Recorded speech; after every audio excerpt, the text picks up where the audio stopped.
গার্দো north ইউরোপের business centre. প্রতিদিন প্রায় ৭ লাখ মানুষের চাপ সামলানো এই অঞ্চলে আছে ছোট্ট এক বাংলাদেশ, যেখানে প্রতিটা দিন শুরু হয় অনেকটা কর্মব্যস্ত ঢাকার মতোই।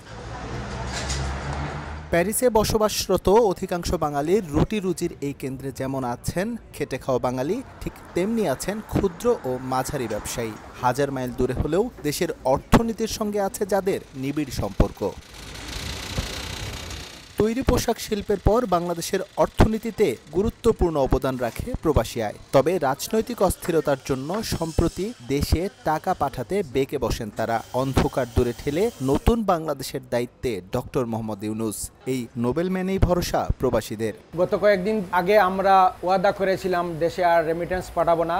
এখন থেকে আমরা সবাই অঙ্গীকারবদ্ধ, আমরা দেশে রেমিটেন্স পাঠাবো। স্বাধীন হয়েছে নতুন করে, সেক্ষেত্রে আমরা আবার দেশের অর্থনীতি চাকা সচল করতে, উন্নয়ন করতে আমরাও অবদান রাখতে চাই। শুধু গার্দো নর্থ নয়, আলোক ঝলমলে অভিজাত প্যারিসেও আধিপত্য আছে বাংলাদেশি ব্যবসায়ীদের, যাদের অনেকেই সম্পৃক্ত অল ইউরোপ বিজনেস কমিউনিটির সঙ্গেও। নতুন বাংলাদেশ বিনির্মাণে তাদের সঠিক উপায়ে সম্পৃক্ত করতে পারলে দ্রুত ইতিবাচক ফল আসবে বলে মত সংশ্লিষ্টদের। বড় শক্তি হচ্ছে প্রবাসীদের সেভিংস। এইটা কিভাবে বাংলাদেশে নেওয়া যায়, বিভিন্ন ইম্পর্টেন্ট পরিকল্পনার মধ্যে তারা কীভাবে অংশগ্রহণ করতে পারে, তখনই তারা সেই অংশগ্রহণে যাবে যখন তারা এর মধ্যে সম্পৃক্ত থাকবে।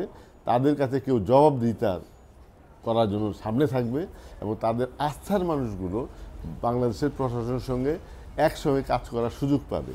বিশ্বব্যাংকের তথ্য অনুযায়ী রেমিটেন্স পাঠানোয় বাংলাদেশের অবস্থান সপ্তম, যার বড় অংশ আসে মধ্যপ্রাচ্য, মার্কিন যুক্তরাষ্ট্র এবং যুক্তরাজ্য থেকে। ফ্রান্সেও আছে অপার সম্ভাবনা।